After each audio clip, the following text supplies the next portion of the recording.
Okay, let's talk love languages. You might have heard about the 5 love languages, which were developed as a concept by Gary Chapman in his book, The 5 Love Languages: The Secret to Love That Lasts. He explains them as 5 different ways of communicating love, which we all prioritize differently according to our individual personalities. These are words of affirmation, quality time, acts of service, gifts, or physical touch. Many people refer to these love languages in order to understand their relationships better, particularly romantic relationships. For example, my love language is predominantly acts of service and gifts, whereas my husband Callum's is very firmly physical touch. He would much prefer a kiss or a hug to a surprise present, whereas I love surprise presents, and I feel intensely loved when he makes Scouts pack lunch without any prompting. We each feel most loved by very different forms of communication, and as such, we have to accommodate each other's different needs. What I want you to do is to think about your love language and how you can better accommodate your own needs.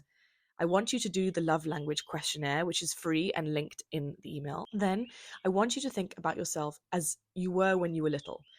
It doesn't matter what age, but definitely during your childhood at some stage, and offer yourself something in that love language on a regular basis. Here's what I mean.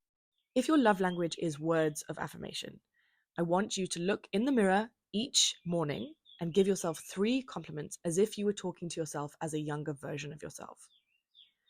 If it's acts of service, schedule a self-care appointment each week. It can be as simple as a quick manicure or sitting alone in a cafe with your favorite decadent coffee order. Take yourself out on a date or outsource something that you hate doing as an act of service to yourself.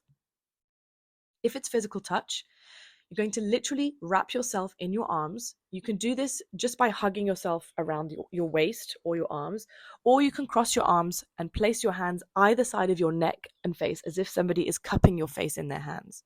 Give yourself a massive cuddle, ideally each morning before you get out of bed, but it can be any time during the day. If it's gifts, well, you guessed it, it's time to treat yourself. This doesn't mean that you have to go out and spend lots of money, but you deserve to bring joy to yourself with small things in whatever form that may take. You could start saving for something that you really want, prioritizing that as a gift for yourself, especially if it's a want rather than a need.